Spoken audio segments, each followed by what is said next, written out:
So good afternoon, Chairman. I can confirm it is just after 5:30. The live stream has commenced and we are ready to start the meeting.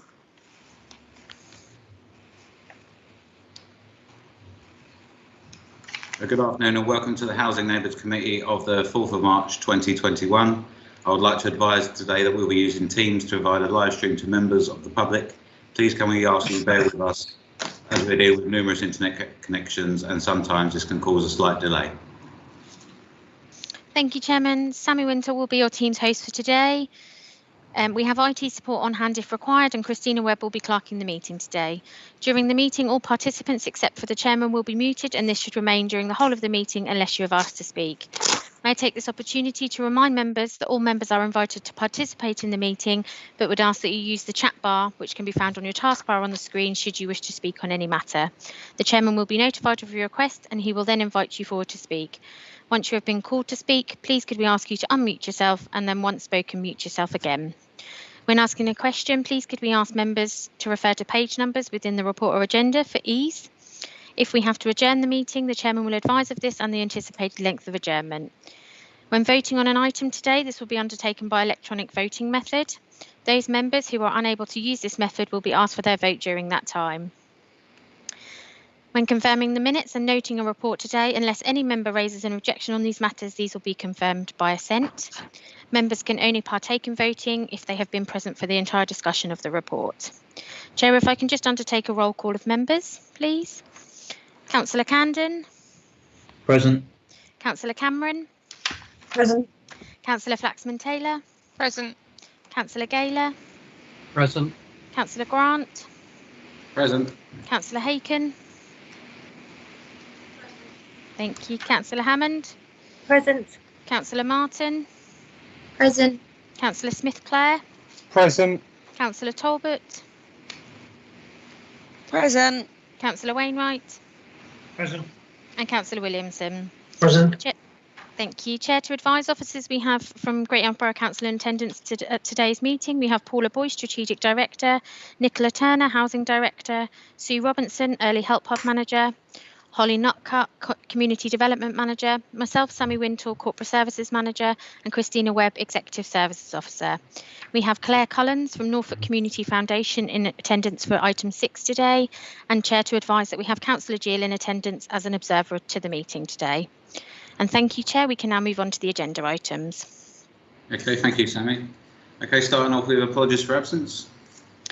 I have no apologies for absence this evening, Chairman. Okay. Any declarations of interest in tonight? I've had nothing raised in the chat bar, Chairman. Okay, moving on to item number 3 then, which is the minutes of the last meeting. Starting on pages 3 to 8. Can we go through them for accuracy, please? Pages 4, 5, Jade, Councillor Martin, sorry. Thank you, Chair. I just wondered if there was any update from the query that I raised about the performance report, if there was any information on the community groups and if that information could be shared. Claire, would you like me to answer that? Please. Yes, Councillor Martin, your request. We're working on your request. We have a very comprehensive database, but for GDPR, we're just making it in a form that can be publicly available. But it should be with you in the next week or so. Apologies. No, that's fine. That's brilliant. Thank you for that. Okay, pages 5, 6, 7 and 8. Is there any comments on the minutes?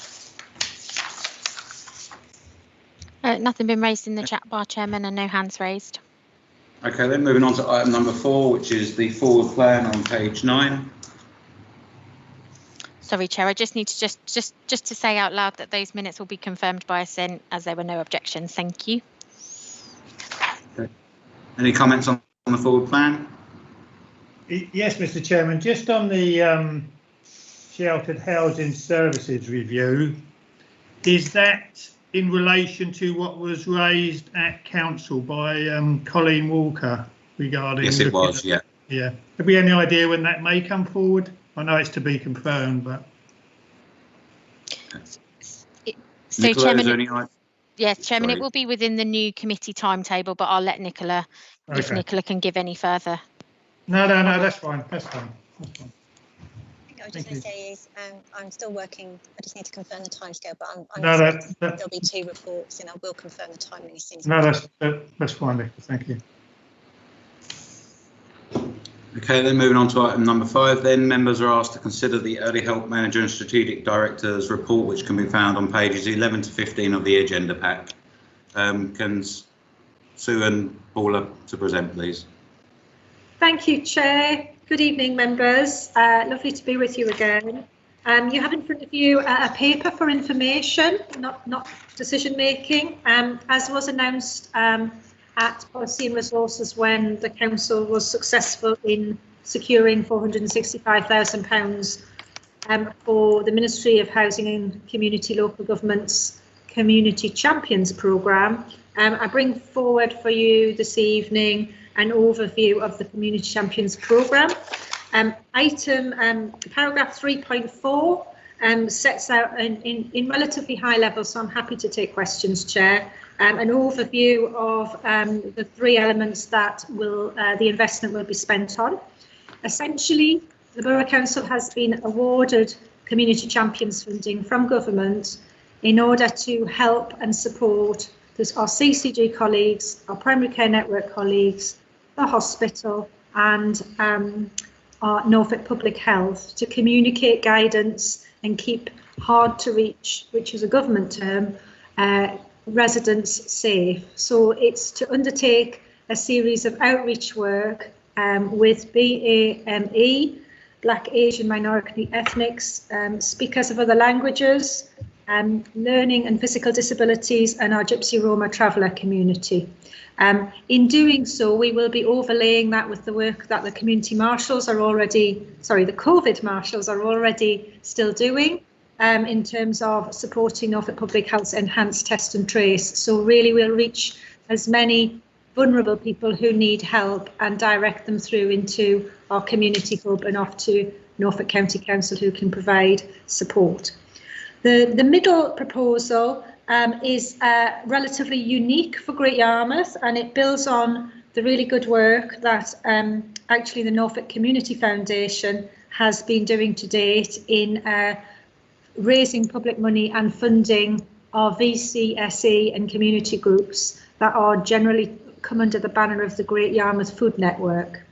It won't replace the food banks, but it's a way of making a community food offer more sustainable under the banner of Nourishing Norfolk, which is a Norfolk-wide proposal currently being developed. So I'm very excited that we ought to be moving towards the development using the Community Champions funding of a community store co-located with our community hubs or nearest to them as we can, and we're about to start that development, Chair.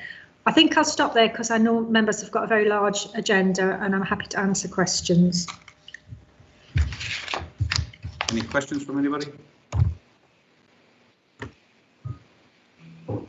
Yep, so we've got Mike first, Councillor Smith-Clare first. Thanks, Chair. It is on page 13, 3.1. It's the second bullet point, and it's in relation to the support the establishment of a sustainable and accessible voluntary community sector operated food offer. I just wondered, we know we're moving forward with this, never going to dispute there isn't the need, but I just wondered whether we had an opening sort of figure on the current level of food bank use across the borough, because I know that would be a really useful sort of like identification of how we can take this need forward. Thank you, Chair. Councillor Smith-Clare, that is a really pertinent question. I would have to get the figure to hand. Sorry. To answer. Thank you, Sue. That would be helpful. I mean, what we could do is pull those figures together quite easily for you with the food banks and also the food offer that we're supplying through the community hub.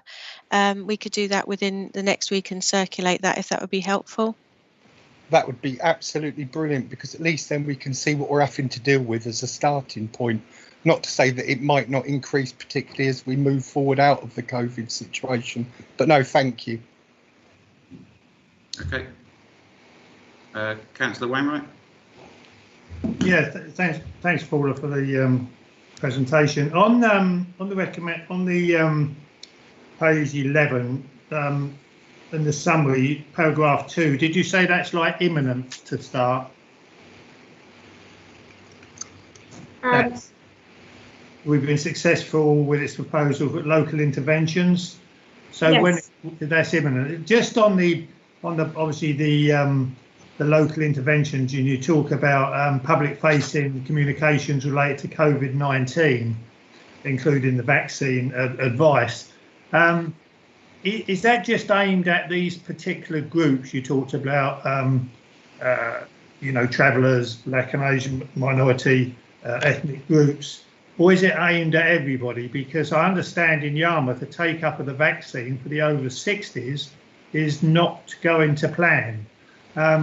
Although over 70s and over 80s has been exceptional, over 60s is not, the take-up is not so good as we would expect. So are we sort of aiming at everybody in that respect? Thank you. Thank you. Through the chair, interestingly, our CCG colleagues have told us that the over 70s and over 80s across Norfolk were more enthusiastic about getting the vaccination than, and as we drop down the age cohorts, then we do have to make sure that we get very clear and reassuring communication out.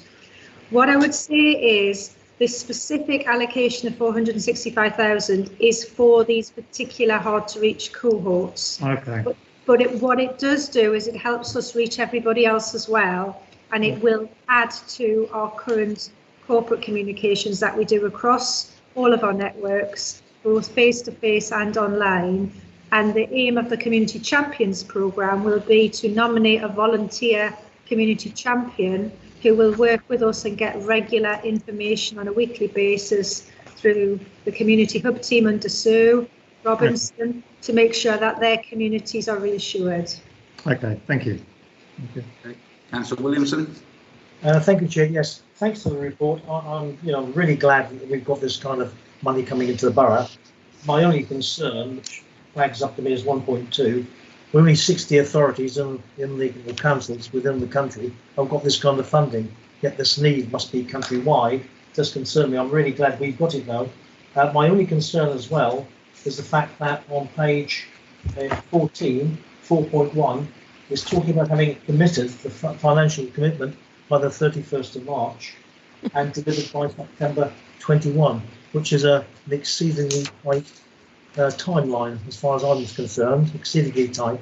But I'm really pleased it's happening. My only concern is that we seem to be formalising the need for food banks, which has been a reflection of how our society has gone. That really depresses me when I see this happening. I'm glad we're doing it to support people, don't get me wrong, I think it's great.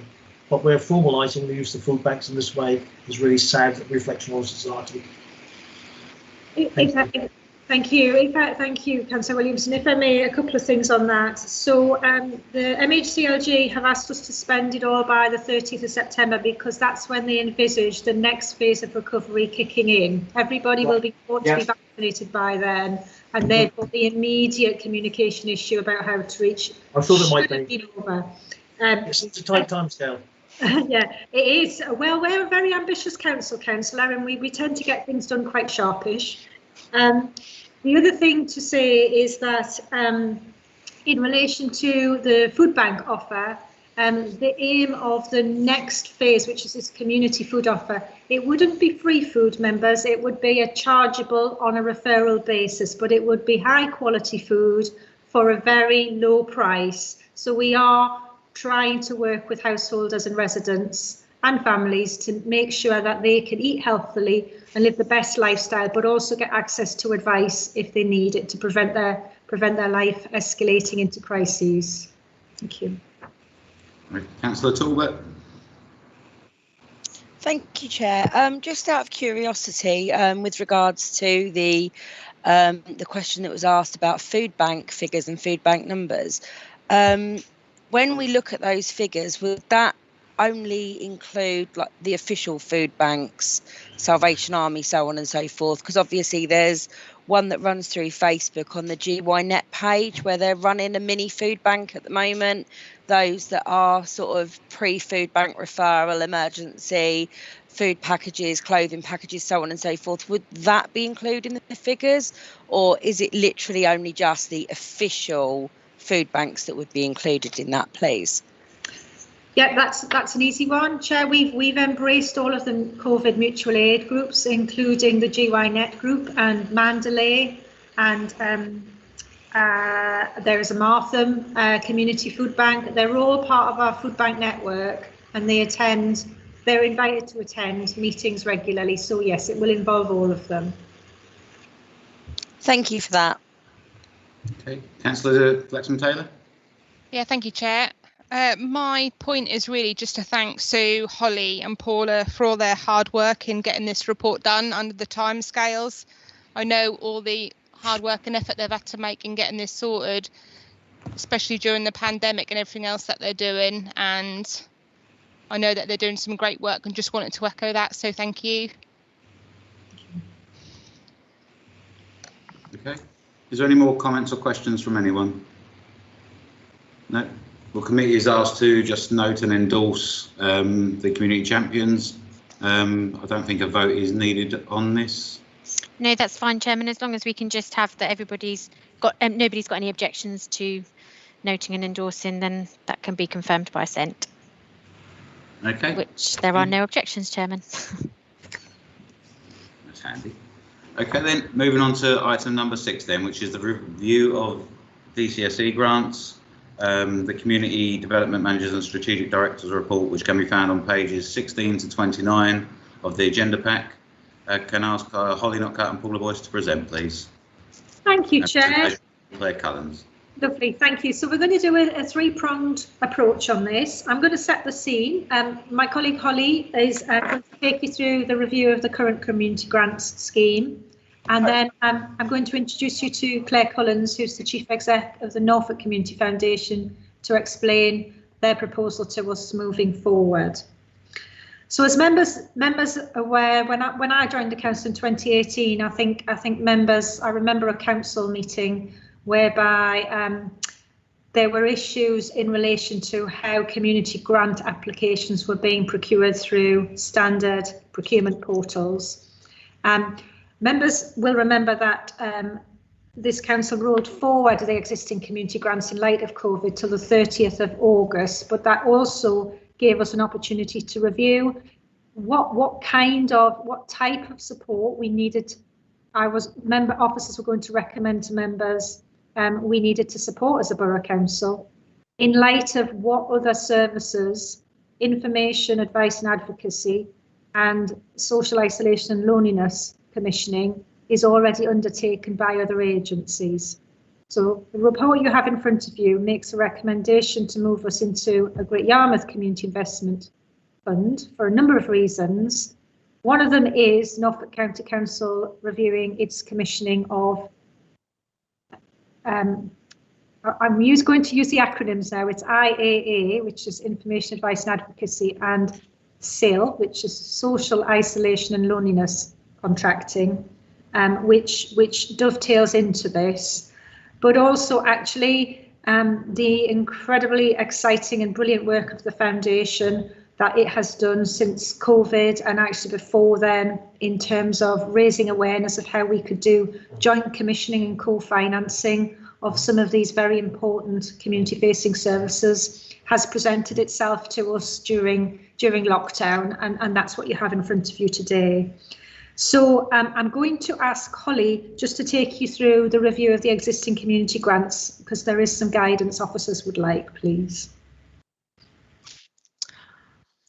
Okay, so I think, as you all know, there have been 6 voluntary and community sector grant recipients for this last round of funds from the Borough Council, and all of them except one were able to adapt their services to accommodate the conditions of COVID-19, so reducing sort of face-to-face support, etc.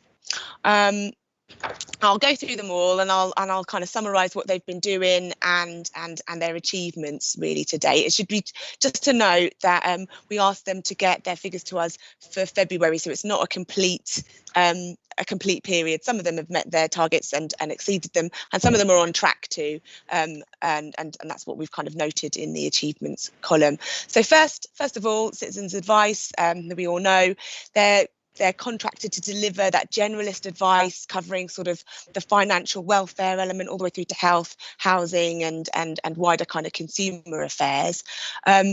Before COVID, as most of us know, you used to go to Citizens Advice and turn up and have a face-to-face conversation. That was the norm, but in addition to that, they were very much pushing their online and telephone services, and that's kind of played in quite neatly for them. Obviously, with COVID, social distancing restrictions, they've really just accelerated their telephone, email, and their web chat, which is like a sort of a chat function that you can access via their website. They do still offer those face-to-face appointments, but only for people who are really struggling to get things online. They're on track to meeting all of their targets and have got some nice figures around the amount of money they've brought into the borough with regard to kind of writing off debts, which comes in at £142,000, which is great. The next organisation on the list is Dial, same amount of funding to provide a similar kind of service to the borough. And again, similarly, they've been able to adapt all of their work to do lots of video and face-to-face and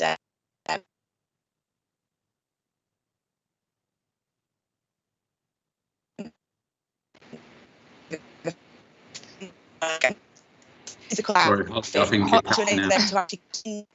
Holly, sorry, you've crackled in and out. I didn't know whether you just want to go back to what you just said. It was 160,000 in terms of. Oh, sorry. On Dial. Yes, please. So, sorry. So Dial services, they've migrated to much of them being over the phone or on video conference. But what they've done is some significant adaptations within their office, so that they can accommodate face-to-face appointments safely, recognising the digital exclusion issues within the borough that many of our residents experience.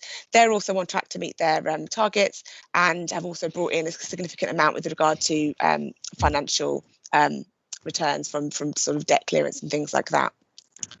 Moving on to Gyros, many of you know this organisation. They focus specifically on migrant and BAME communities within the borough, and their function within this grant has been to deliver employability services through a job club and some English for speakers of other languages, ESOL training. Again, they've moved all of their work online, telephone one-to-one support, and they've also migrated the job club, which they were delivering within the DWP offices, now onto sort of like Facebook groups, and they've had actually an increase in participation via that mechanism, and also because of the jobs market. Again, have met their targets and are on track. Home Start is the next one, so a family-focused family support organisation. Their work is around producing intensive support for families, and it's usually done within the home setting. So they've had to do a lot of adaptation around how they do one support with families, but they've been quite creative around meeting with families outside and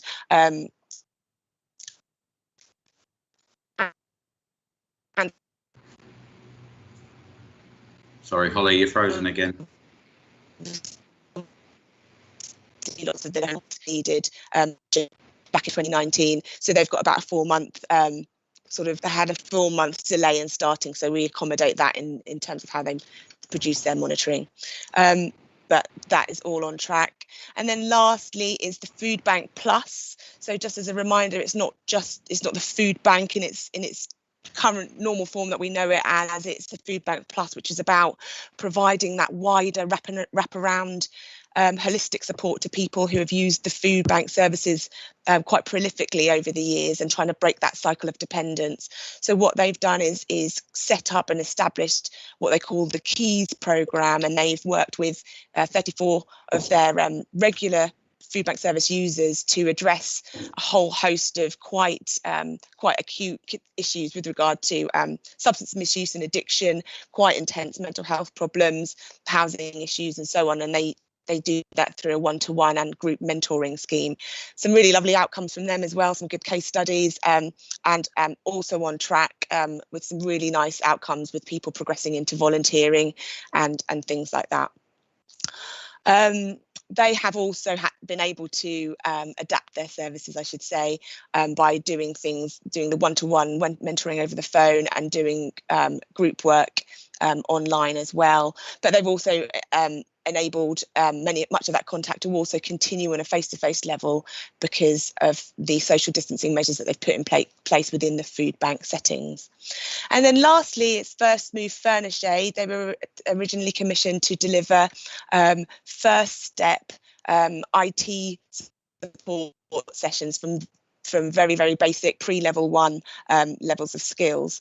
Unfortunately, First Move Furnish Aid weren't able to adapt their scheme to accommodate COVID-19 restrictions. They just weren't able to, due to the sort of work that they provide. It's it can't be done via video link because it is about IT and that people who've never used IT before ultimately. So it just wasn't possible for them to deliver their services, and so the funds that we provide pay for that member of staff to deliver that training, and those funds that person was furloughed. So the organisation they were able to operate for 1 month after the original lockdown ended, and that was in September 2020, but subsequently weren't really able to continue and subsequently re-furloughed their staff members. So they have got an underspend, which you can see in the column there,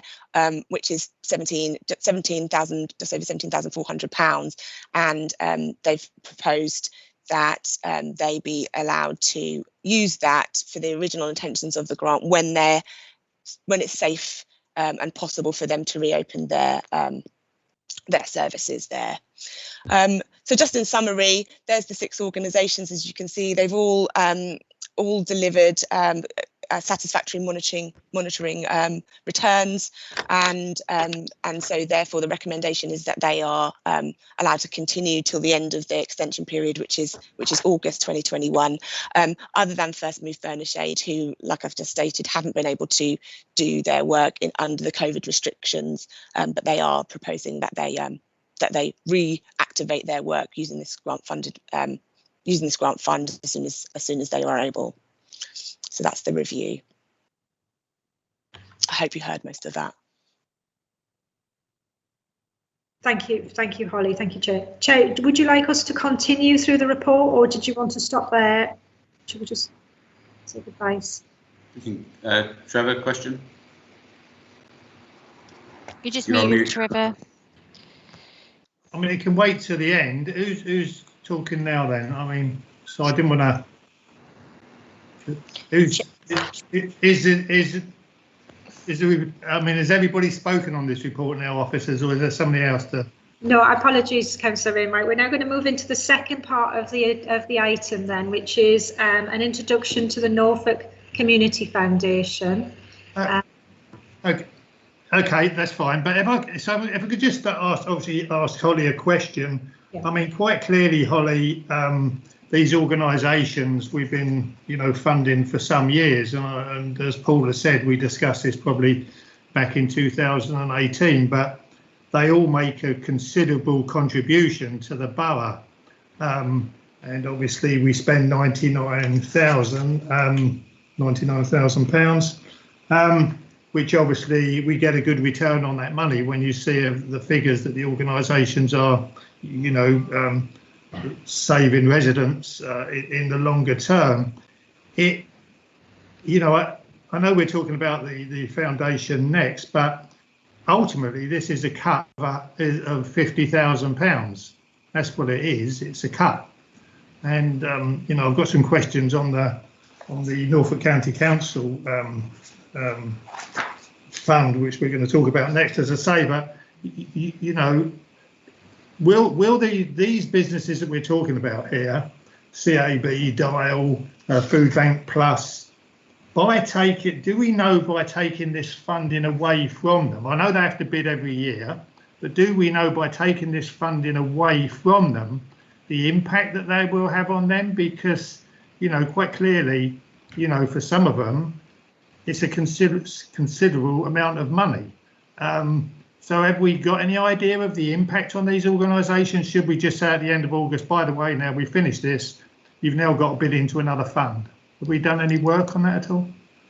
Yeah, so I mean, you're quite right. They would have had to reply anyway. Obviously, historically, it was just a rolling fund, wasn't it? And then about 5 years ago, we brought in the, you know, which was fair, the annual application and monitoring and all of that sort of thing to make it sort of a transparent process. So you are quite right. They would have to reply anyway. For 4 of the organisations, so for Dial, for Citizens Advice, for Gyros, and for Homestart Norfolk, it doesn't constitute sort of the backbone of their core funding. Okay. So, for instance, for Dial, it's half a post. For CAB, it's spread across a number of posts, but it constitutes something like a day and a half of their 5 days operational. For Gyros, again, it's spread across some posts. The one organisation that it is sort of the entirety is the First Move Furnish Aid, because it's the entire post, and that's the only post within that service. In addition to that, what we have done is an Equalities impact assessment. So we took some advice from the County Council on that, and an Equalities impact assessment essentially looks at the impact of a change in services and the impact that would have on anyone with protected characteristics. And so by going through the current approach to delivering our grants, and then the proposed approach, which we're about to cover in a minute, that assessment hasn't raised any significant concerns about the impact it would have on any protected characteristics. But you know, ultimately, the reality is that at the end of this funding arrangement, organisations will have to reapply, and there's no guarantee that they would get this money when they reapply. What's useful to know, and we'll cover this in a second, is that there is that cut. You're right. It is a reduction in the amount of money that we've got as a council, but that kind of has led us into exploring and being a little bit more creative around, well, okay, if this is going to be a reduction from our budget, actually we know that these services benefit more than just the council. They benefit a lot of players within the system, and actually how can we bring in wider investment to not only match fund but ultimately to grow the amount of money that's available for these organisations. So hopefully that's a useful link into what we're about to talk through next.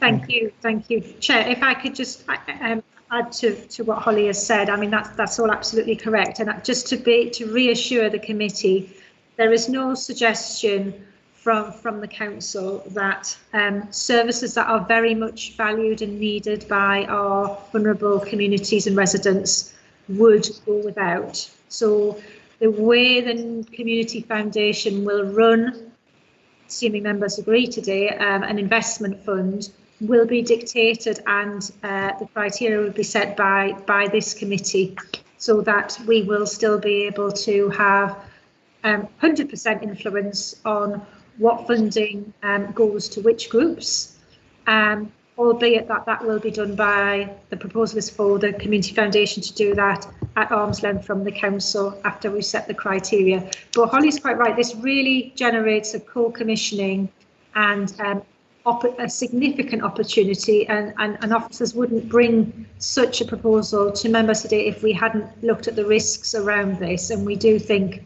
this is worth doing. And I'd like to bring Claire in at that stage, Chair, please.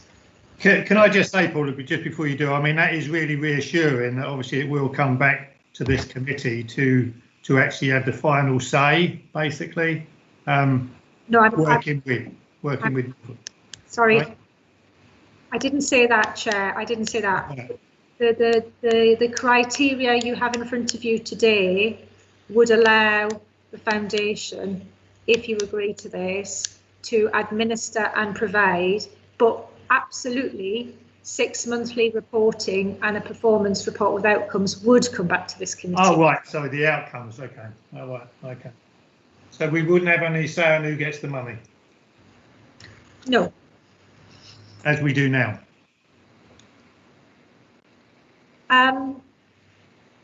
Well, my understanding is the current grants that were applied against a set of criteria that members agreed and set, and that's going to be the same moving forward. Okay. What we'll do is, excuse me, so we'll have the rest of the presentation, and then we'll have questions again at the end of that, if that's okay, please. Jay, note your Councillor Martin. Sorry, note your speak.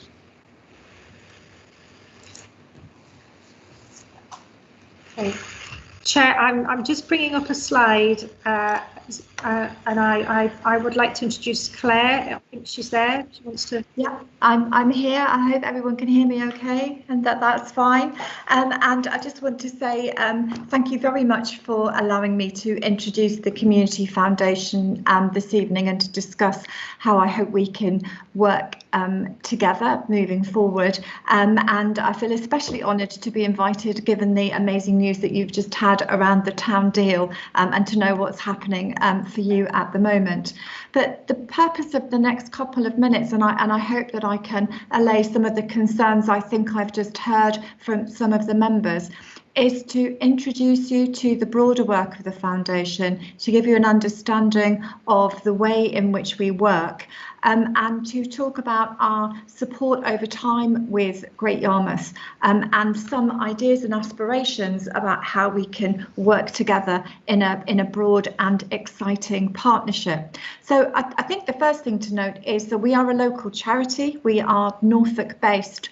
But and our reach is all around Norfolk and about Norfolk, but we have the leverage to access national funding. So that was demonstrated most recently with the support that we gained from the National Emergencies Trust around our COVID appeal, and we inwardly brought into the region over £1 million worth of investment into our local communities, as well as bringing together local funders to make sure that we can support those who are the most hard to reach with our funding. So our funding is national and local, and what we do is we work to provide the funding and support needed through our voluntary sector, and we're in regular dialogue with over 2,000 organisations across Norfolk.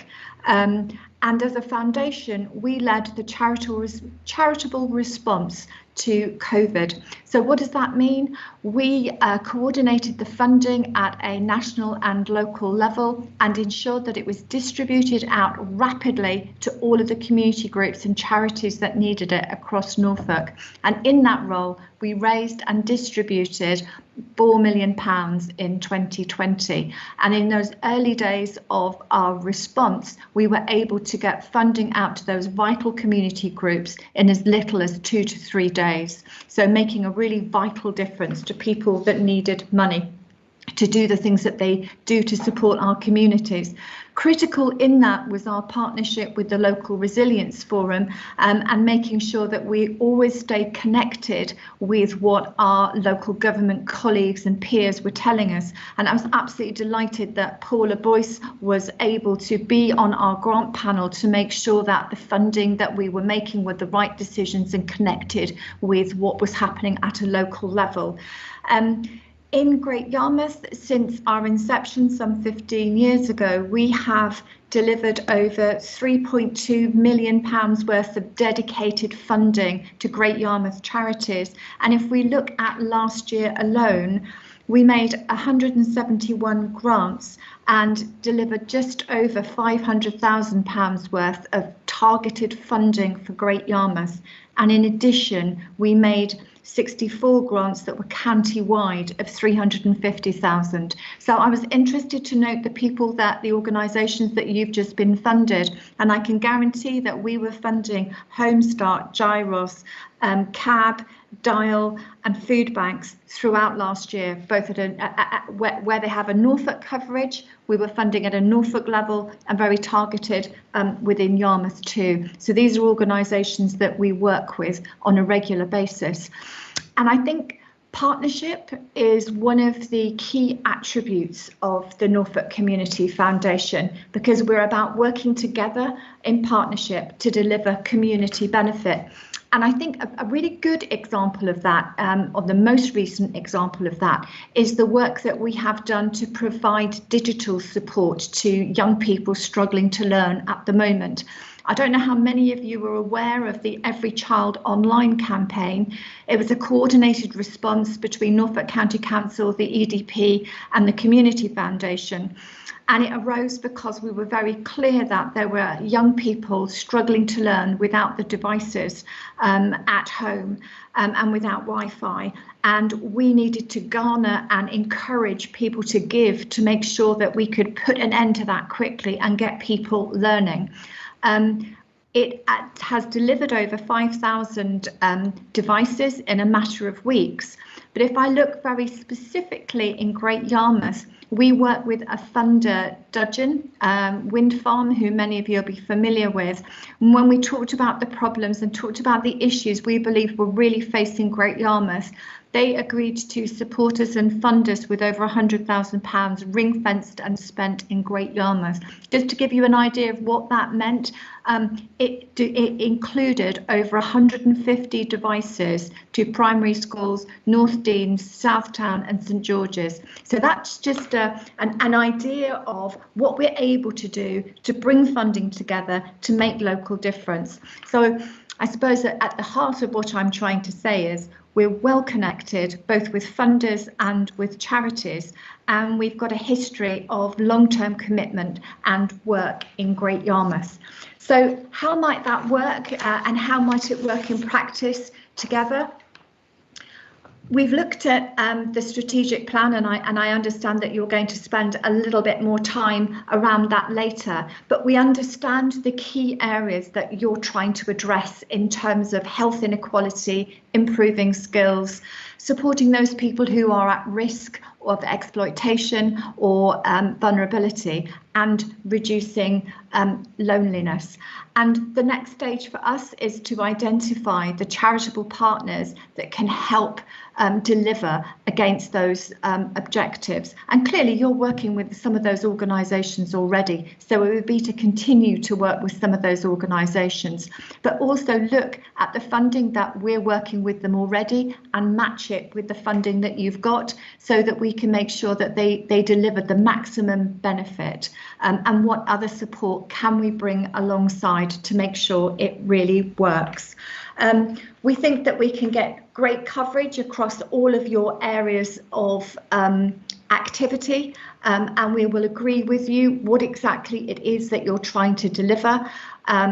When the grant is made, our team support and manage that delivery. Now, as I think Holly was talking, there were a few stops and starts during some of the grant programs that you've recently funded. What our team will do, as well as monitor, is to support through those stops and starts. So sometimes it's about leveraging a little bit of extra support, a little bit of extra professional advice, help on the ground, equipment, devices, to make sure that the grant realises its full potential. So we don't hand off once the grant is made, and we don't come back and monitor at the end. We stand shoulder to shoulder with our partners, guiding them through the process, making sure that they're able to achieve and make their commitments and continue to grow their own organisations. We know how fragile the BCSE is at the moment. We know the struggles for funding, so it's really important that we play a vital role in strengthening them. I think what really excites us about this opportunity is to work hand in hand with you so that we know and understand what you're trying to achieve, but also to leverage and bring in other funders to Great Yarmouth, because what this investment fund does is it's a mark in the sand and an opportunity to make difference we can talk about and bring others to it, other people that are interested. Some of our funders are very focused on Great Yarmouth. Our largest individual funder lives in Great Yarmouth. It's a great way of actually encouraging and motivating others to come alongside your strategy with this investment fund. We feel passionately about really localised funding and delivery. We've done something very recently in Thetford, which started in 2019, the Thetford Shines Brighter programme. And within a year, we had tripled the original investment into Thetford from that first set up fund. So it demonstrates that when you know what you're doing, you've got partners alongside it, you can inspire and bring other people to it. So we very much identify with the idea of our place and your stage, and we want it to be the stage for investment, and we want it to be the stage for charity partners to do everything that they need to do to help to deliver in Great Yarmouth. We've got a number of interested partners who are looking to work in Yarmouth, and this investment fund is a start point for bringing them in and encouraging them to think big and dream about what's possible. And so we would love the opportunity to work with you to share your knowledge and to continue to make this activity really work.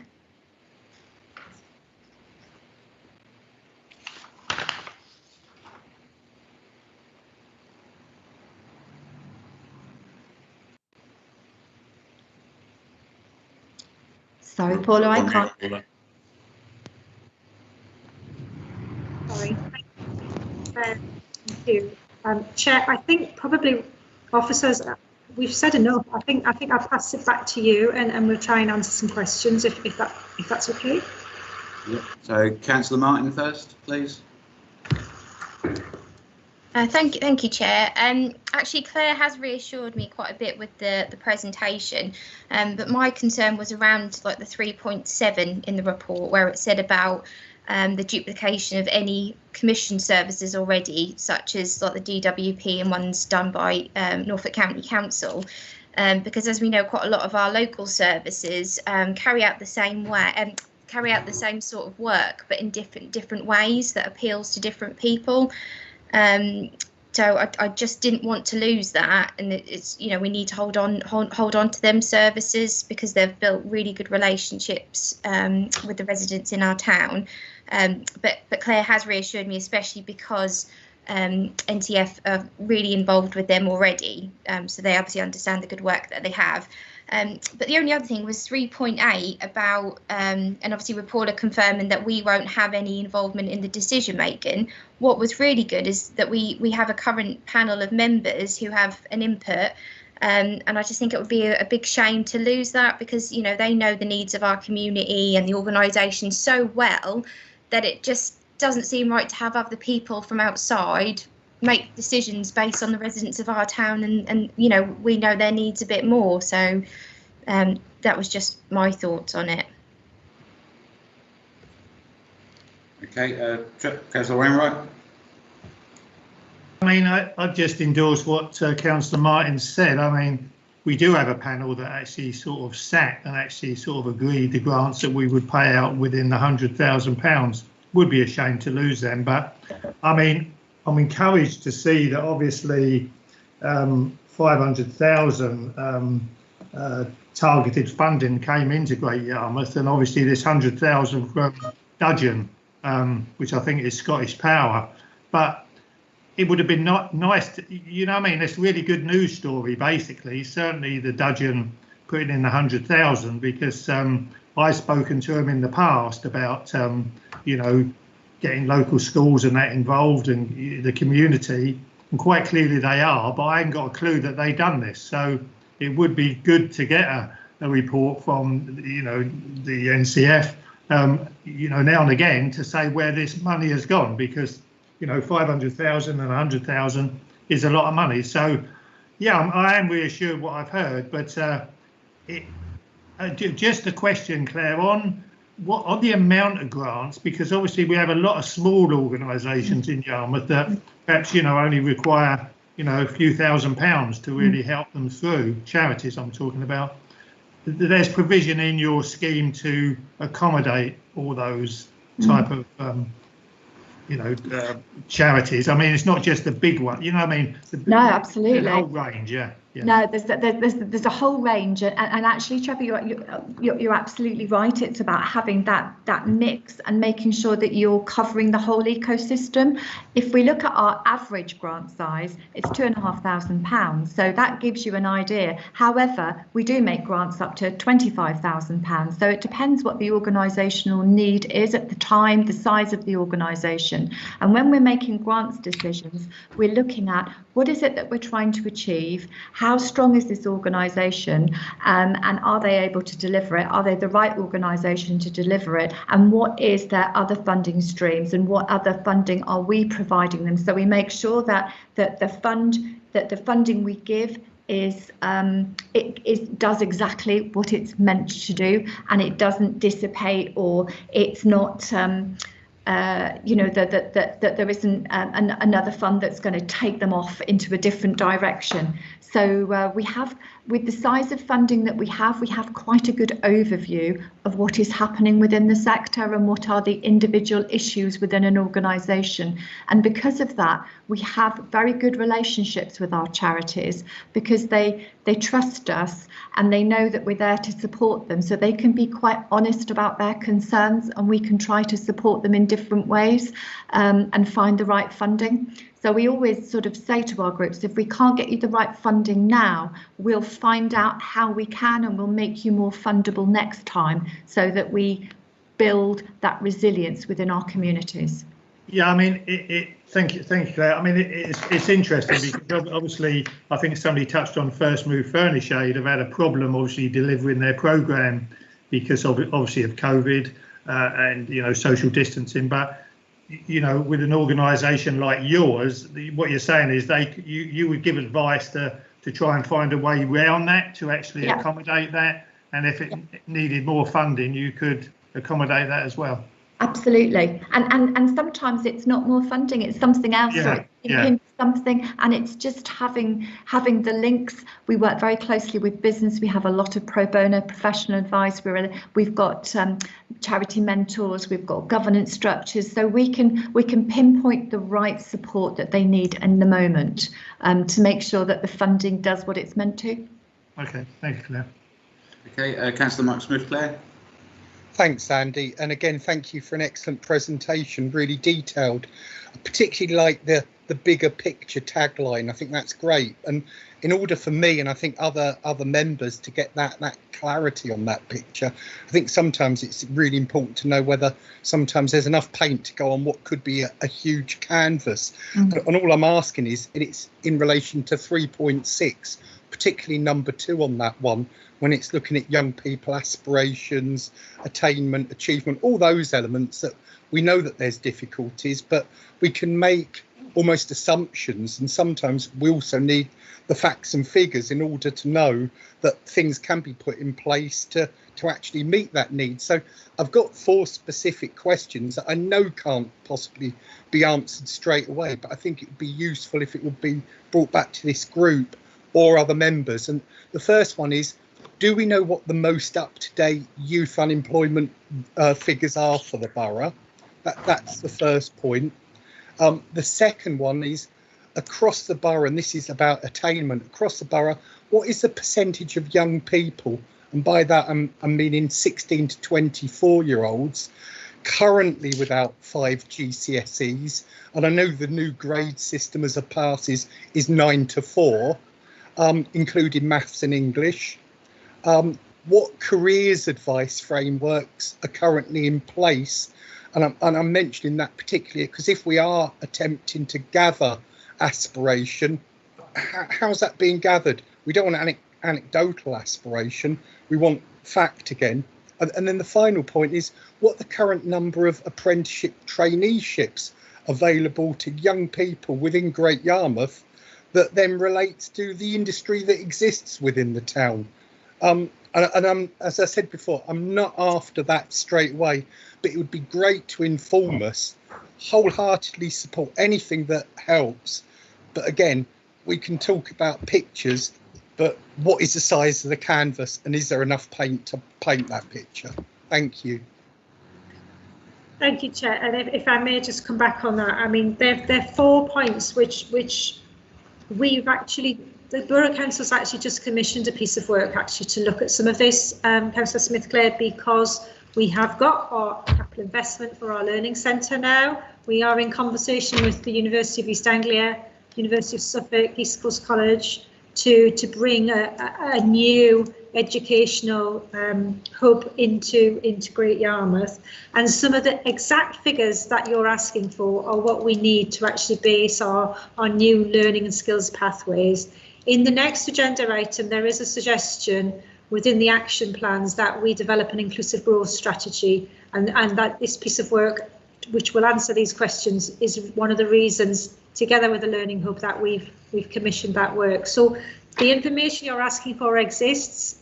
Is it all in one place? No. And is it up to date? We're not entirely sure, but we have just commissioned a piece of work. So we'll come back to you with that. Okay. Councillor Williamson, please.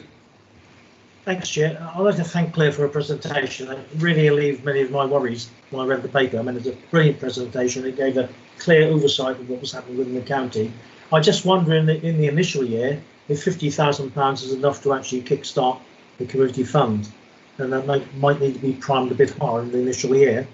And secondly, I'd really be interested to know, I mean, Claire did name a number of organisations who helped over the past year and the amount of money coming into the borough. If we could have sort of some background to that to see where it actually went and which people were involved, it would be very useful. I'm particularly concerned because my ward does actually hit amongst some of the most deprived wards in Yarmouth and in the country. Thank you.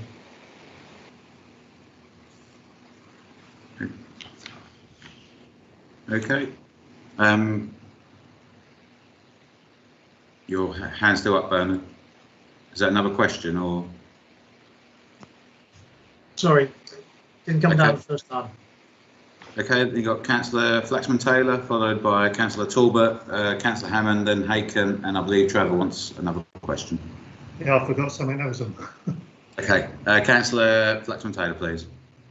I haven't asked to speak. Chair, sorry, Chair, that was from the previous one, Chair. So the first person to speak in the chat is Councillor Hammond. Right, okay, my apologies. Yeah, Councillor Hammond, then, please. Thank you, Chair. I found that very, very interesting, and I do feel that going forward, using the experience that they've got, it's got to be great for our finances. Claire, if you don't mind me asking, I know you were saying about grants to different charities. Do you ever deal with grants for individuals? We rarely deal with grants for individuals. We do through a couple of distinct funds where we have a fund for carers where it's through individuals, but the vast majority of our grants is to organisations and charities. Thank you. That's all, but I do fully support this. I think it's a very good idea. Thank you. Okay. Councillor Haken, please. Thank you, Chair. I have sat on the grants committee for a couple of years, and I was a bit sad to learn that we will not be part of that decision in the future. When you have the organisations there in front of you expressing their needs and concerns, and it really is gives you a fuller insight into what is going on, and you make an overall judgment.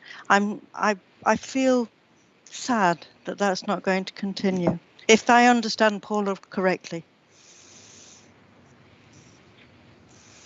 I just wonder if just to let you know what we do in terms of our grants and feedback is that we produce all the stories and the impact of the funding that we've had. So you will get the sort of the history behind the grant. You'll see the journey of the grant and hear the stories. So our funders will say to us that they feel very connected with the work from the impact bulletins and booklets that we produce sort of during the grant cycle. So I would hope that this would allow everybody to access and feel the work that we've been doing. That's just a... If I can just come back, Andy, it's not a criticism in any way, shape or form.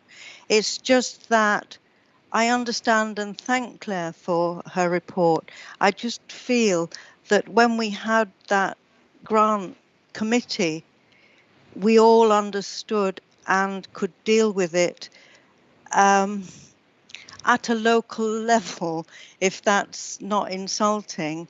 I can't say better, in a better way. I just feel that we were involved more.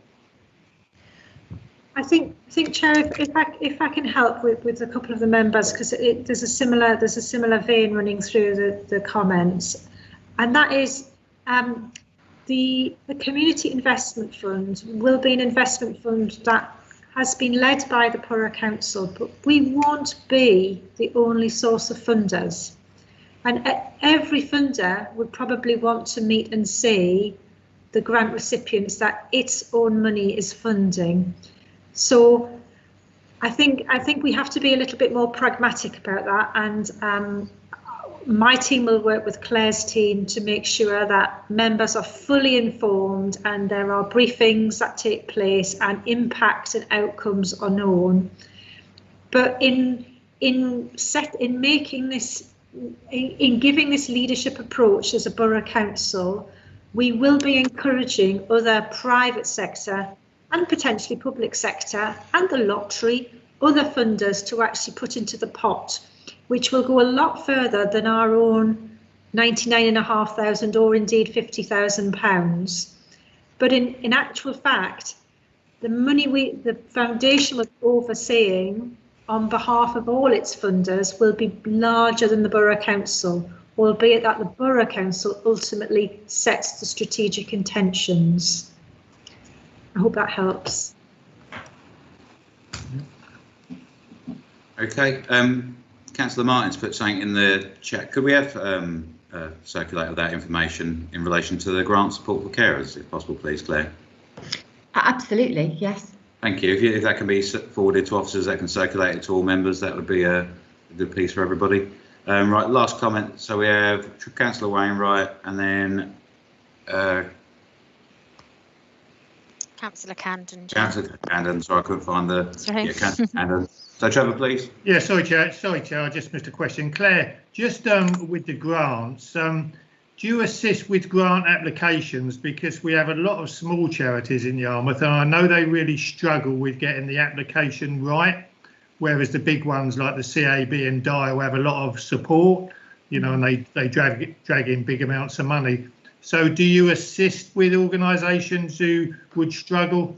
Yeah, absolutely, and it's a really common feature of a lot of those community groups. And so firstly we make the process really simple, so that they can literally just pick up the phone and talk to us. And sometimes we'll do things through expressions of interest, just to try to break down those barriers and make it easy. We do run funding surgeries and we do talk to people, but we do a lot of kind of consultation and support, and can work through an application online with somebody, because you know, we recognise that these people are busy, and filling in forms and applying for funding isn't what they do. They're often volunteers and they haven't got that support. So we work with them, guide them, and literally handhold to make sure that we have enough for our governance, but it's not overly complicated, and we support them through the process. Thank you, it's good to hear, thank you. Okay, Councillor Camden.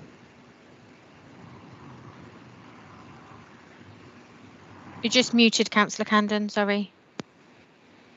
I do apologise, Sammy. Thank you, Chair. May I propose that we move on to the vote now? Okay, I've just got Sue Robinson wishes to make a comment, and then we'll move Hello, I just wanted to endorse what Claire was saying in that we've had several conversations, for example, when the food bank needed a top up and they'd already applied for some money, and we just phoned the community foundation and discussed that together. So I think, you know, as an organisation, they're extremely good about having that conversation together, and that's really, really helpful. Thank you. Okay. And can I say, I think it's been a great piece of work, and look forward to the future with this. I think it is the way forward. And I wish it all the luck, and we'll be getting reviews every 6 months, and look forward to seeing the first review. Okay, move to the vote then, please.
Provide a view on First Move Furnish Aid should keep this grant allocated. So could I propose that they do keep the grant and I'll second that, Trevor, as allocated, and you know, spend it as soon as possible, ideally before the 30th of August, but not necessarily so. I'd say, yeah, no, they can spend it, you know, when they can. I mean, it was done it with the best intentions. They done when they could, and unfortunately, lockdown prevented them from doing so. So I'll second that, and send the money, let them keep the money, and spend as soon as they practically can. Okay, thanks, Andy. Thank you. Okay, then moving on to item number 8. Then, which it's not. It's item number 7. Sorry, which is the locality strategy. Members are asked to consider the Community Development Manager's Strategic and Director's Report, which can be found on pages 30 to 52. Holly and Paula to present, please. Thank you, Chair. I've prepared some slides that will help us with this one. Just load that up.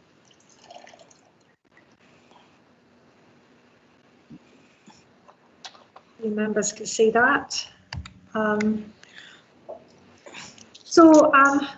Since January 2020, 3 months before the pandemic hit, I took over the chairmanship from Neil Shaw, previous strategic director, in chairing Greater Yarmouth Locality Board. At that time, the council had prepared a draft locality strategy, and to cut a long story short, the partners didn't particularly see their ambition reflected in that. So we went into lockdown. The locality board, which I chair, started to meet weekly and then back to fortnightly, and now is back to a monthly meeting. And the partners on the screen have all collaborated as a multi-agency approach. These are the partners that form our Great Yarmouth Community Hub, which both Holly and Sue and their teams work within. And the council's job has been to facilitate, as you know, the community response to the pandemic. But in doing so, we've learned quite a lot along the way. And now I bring to you today a community strategy, a locality strategy even, based at the heart of our community around prevention.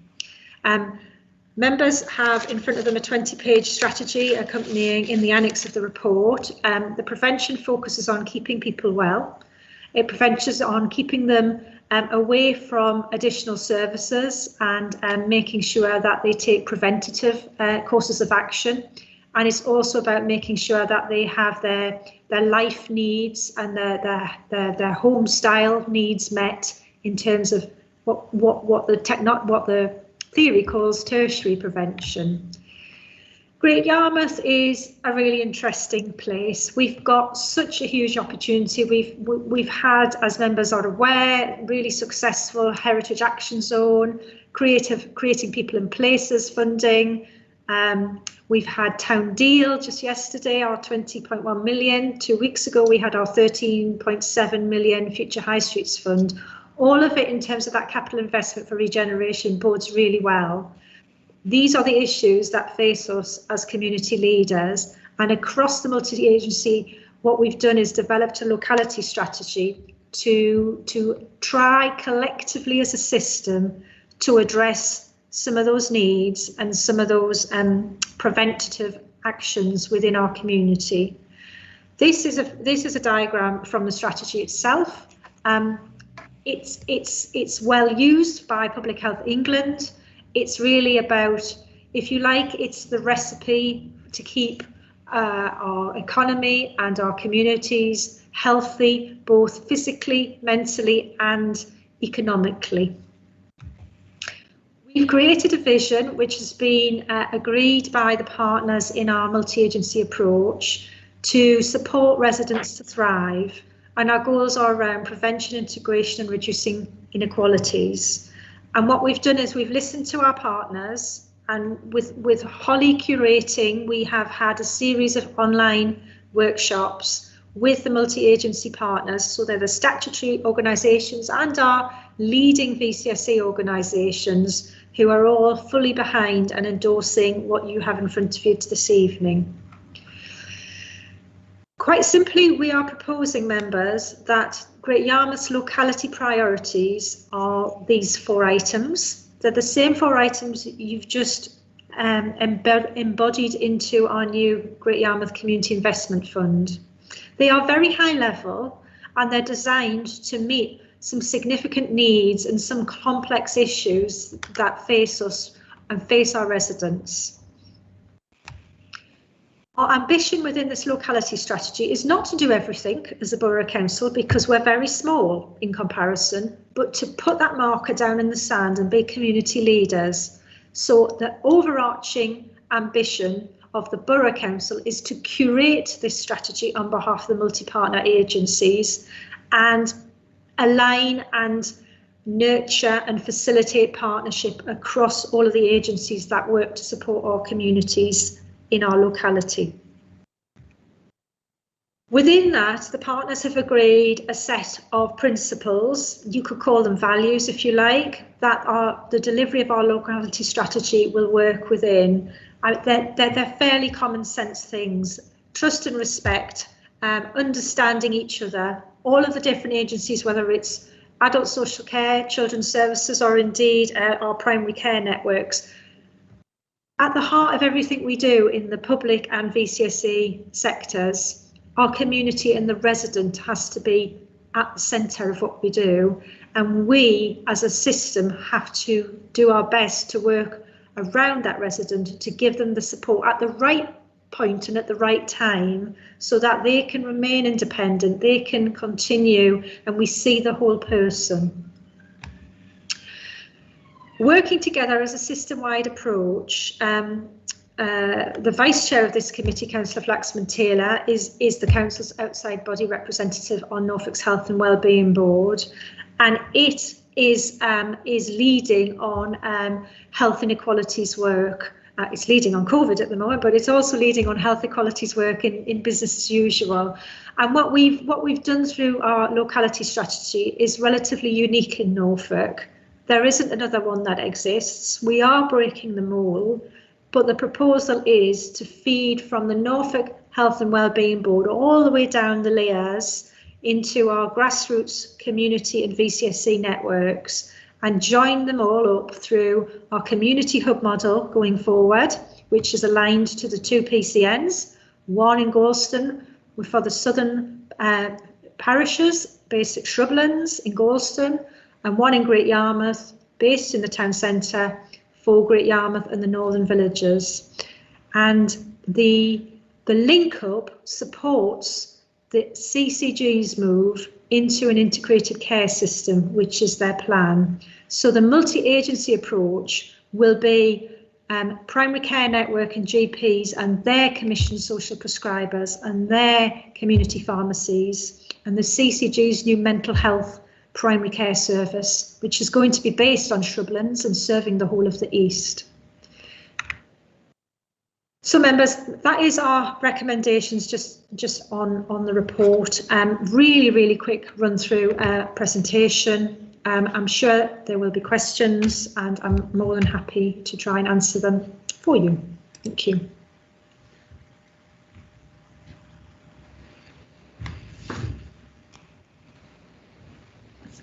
Okay, Trevor. Yeah, thanks, Paul, for another good report. I mean, obviously this is a strategy. We probably got more strategies in the town hall sort of sitting on cupboards than probably most councils have.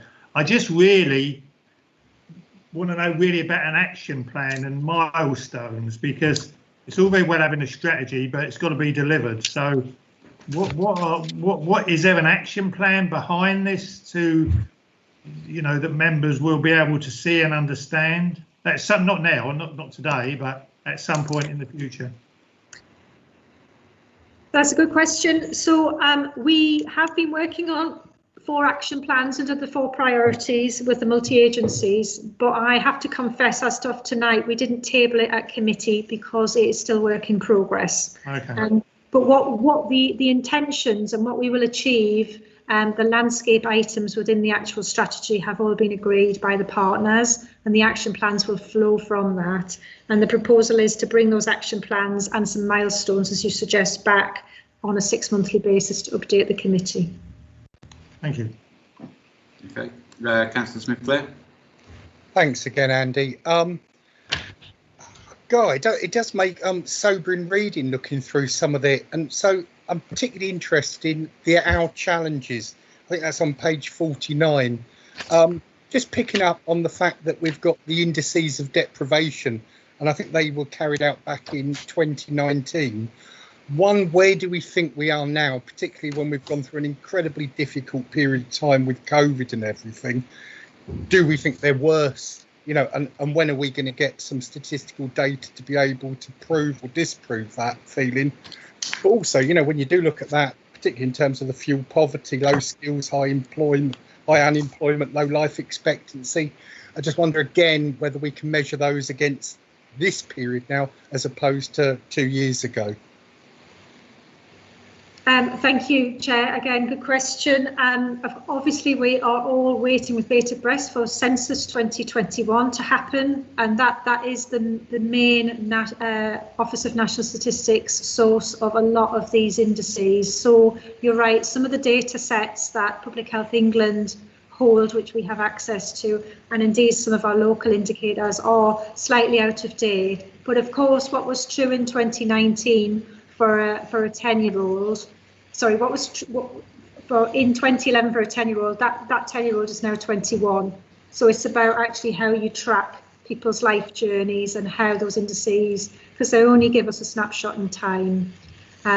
So I can't say I've got an answer to all of that, but we have full support from Norfolk Public Health to be able to track that information. Okay, Councillor Williamson, please. Thank you, Chair. Yes, I mean, I take my hat off for bringing this all together, because this is a mammoth task by all means, and looking at the strategy and looking at the details within it, it does actually highlight that Yarmouth has got a real issue with the deprivation indices. I appreciate what you said, Paula, concerning the length of these going back to the previous census, but many of them are kept up to date by the Public Health Observatory at Cambridge, where some of them come from with regards to health issues. This is really strange, because I was involved with health for a period of time, and these indices haven't changed for decades. unfortunately. These same wards are still suffering from the same thing. So I'm fully behind this strategy. If we can get people to work together to address some of these particular problems within some of these wards across the borough, it is a real bonus for the Great Yarmouth. And we have, as you can see from on page 49, we've got an inverse care law almost, whereby the rich areas, the more affluent areas, very often have more care put into them than some of the poor areas. If you follow the observatory information from Cambridge Health Observatory, you'll see that's the case. So I think it's a real task you've got. I wish you well and give you my full support.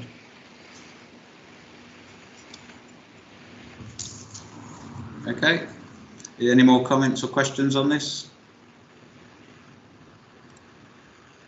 No, I'll just say congratulations again and well done to the officers for a great work done on this. And again, look forward to the work and the work streams that come out of this as we begin on it, shall we say. So members are asked to vote on, a vote to be taken, please, on items A and B.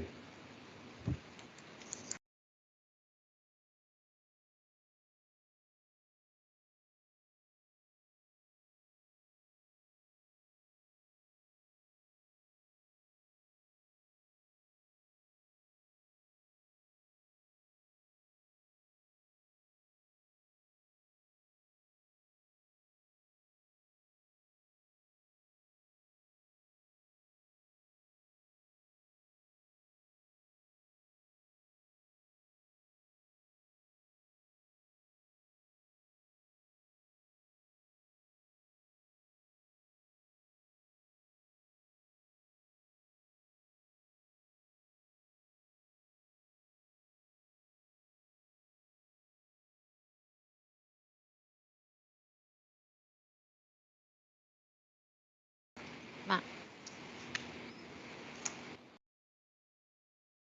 Okay, members, you can see that was a unanimous 4. Thank you. Okay. Moving on to item number 8 then, members are asked to consider the Housing Director's report, which can be found on pages 53 to 56 of the agenda pack. This is to establish a task and finish group. Nicola, to present, please. Thank you, Chair.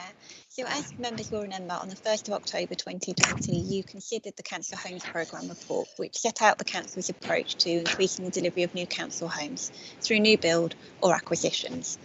The report identified that a development standard would be produced to set out the Council's requirements for such homes to ensure new homes will be of high quality appearance, set within a scheme which is attractive and welcoming, energy efficient, of high quality construction to reduce repairs and maintenance costs, spacious, reflecting the national space standards.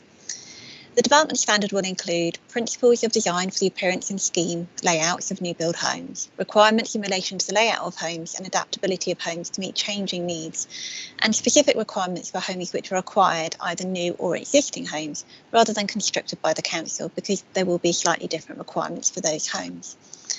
And in addition, the development standard will detail the councillor and community engagement and consultation, which will be an integral part of the development of new build council home schemes.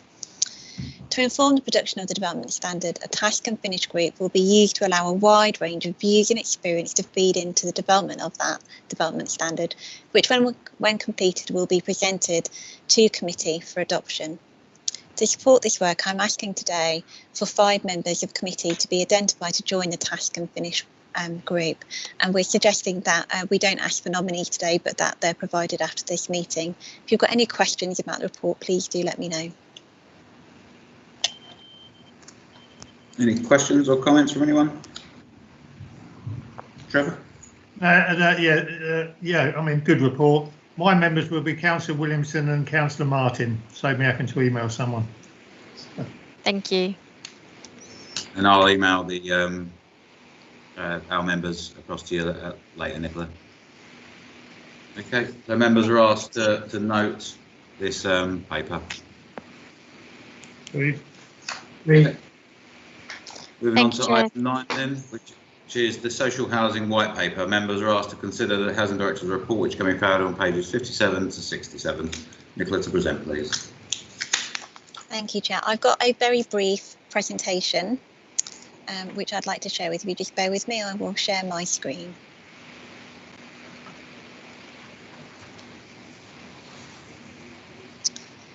So this presentation provides an overview of the Charter for Social Housing, which is the Social Housing White Paper, which was published on the 17th November 2020, and the requirements it proposes to introduce in relation to the Council's landlord function. The Charter for Social Housing has been long awaited and is a response to the Social Housing Green Paper entitled A New Deal for Social Housing, which was originally published in August 2018. The presentation concludes with proposals for a new compliance and performance framework to respond to the Charter. The Social Housing White Paper contains a fundamental expectation that social homes should provide safety, security and dignity, and landlords should treat residents fairly and with respect. When things go wrong, there should be quick and effective methods to ensure redress. The voice of residents should be heard. The Charter sets out what every social tenant or leaseholder should be able to expect across the 7 areas set out on this slide, which is in front of you today, and which I provided more detail of in the report in your papers. I do need to note that some of the requirements of the Social Housing White Paper will require primary legislation and/or consultation before they can be implemented, so there's a time gap before they will actually be live. So in terms of the Social Housing White Paper, you've got the 7 areas here. So the key messages are, the key areas are, as they're shown, to be safe in your home, and that's about ensuring that residents feel safe in their home, as well as ensuring that the homes are actually safe as well. 2 is to know how your landlord is performing, and this is a key part of the transparency agenda. And it picks up areas around repairs, complaints and safety, and how it spends its money and how you can hold it to account. And in the paper, I've included the proposed tenant satisfaction measures, which have been an integral part of that. 3, to have your complaints dealt with promptly and fairly, with access to a strong ombudsman, and that's the housing ombudsman rather than the local government ombudsman, and they are strengthening and changing their role to be more proactive and more supportive of complaint resolution, preventing complaints having to go to the ombudsman. But even if they do, the proposal is to remove the democratic filter, which will allow tenants and leaseholders to escalate complaints much more quickly to the ombudsman where they haven't got a satisfaction through our internal complaint process. 4, and this is at the heart of it, to be treated with respect, backed by strong consumer regulation and improved consumer standards for tenants. And I'm going to talk about regulation in a minute.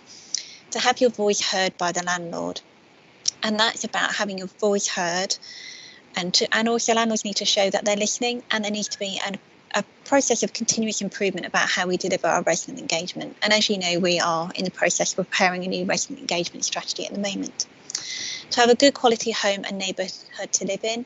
And this is picking up that will be a review, which has just started, of the Decent Home Standard. And the fact that the Decent Home Standard doesn't currently include communal areas, both inside properties such as flats, but also those green spaces, which are such a key part of the council homes and the council estates that we provide. 6, to have a good quality home, just mentioned that one. And 7, to be supported to take first step to ownership for those that want it.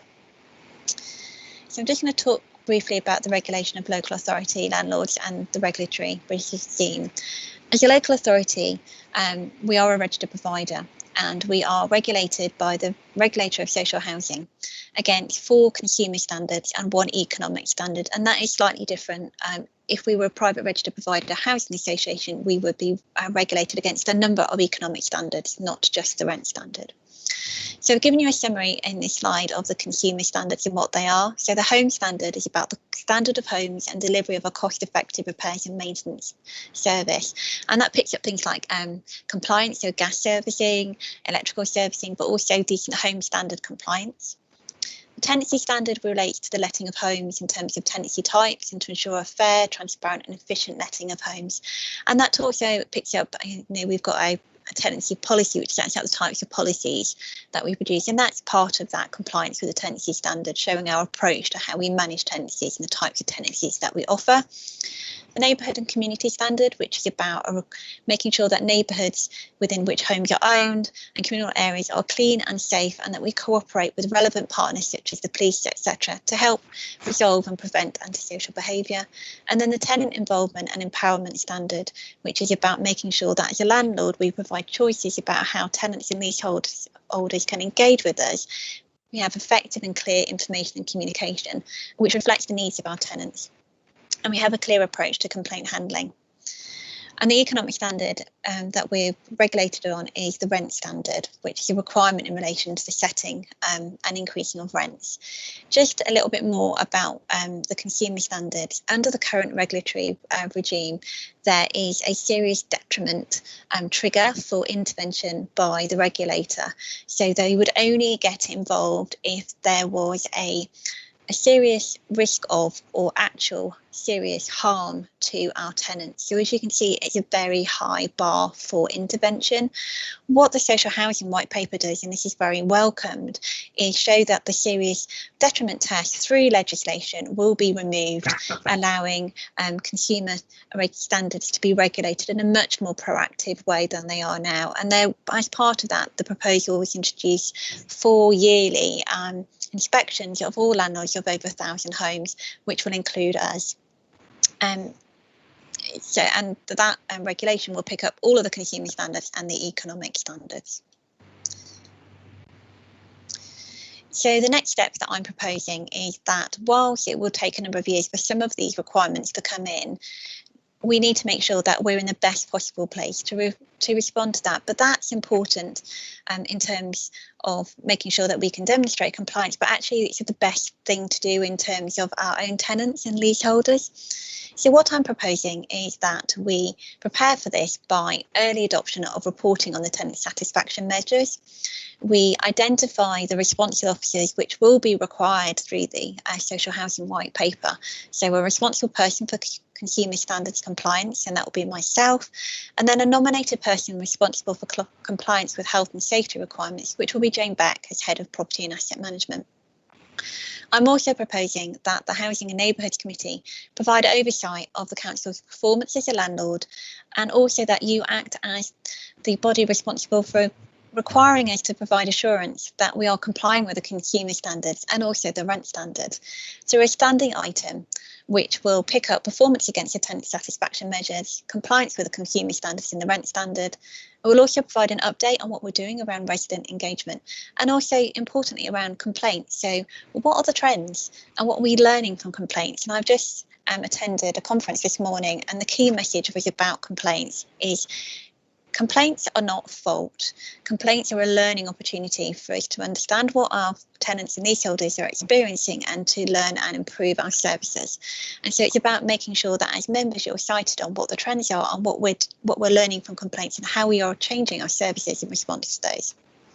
And to support you in that, there will be a report brought to the next Housing and Neighbourhoods Committee to provide a position statement on the current compliance, performance, resident engagement and complaints handling. So are there any questions? And I'll just stop sharing my screen.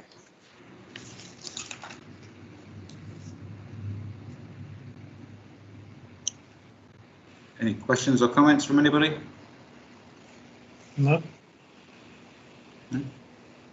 Okay, another good report again, Nicola. I look forward to seeing it all brought into action and the bits that we can learn from it. Yeah, thank you, Nicola. Okay then, that was to note then, and by the sound of it, that's unanimous, you noted. Item number 10, any other business? I have no other business, and therefore I'll bring an end to the meeting. Thank you, Mr. Chairman. Okay, Thank you, Andy. Chair. Thank you, If I Chairman. could just ask Thank you, members Sammy. just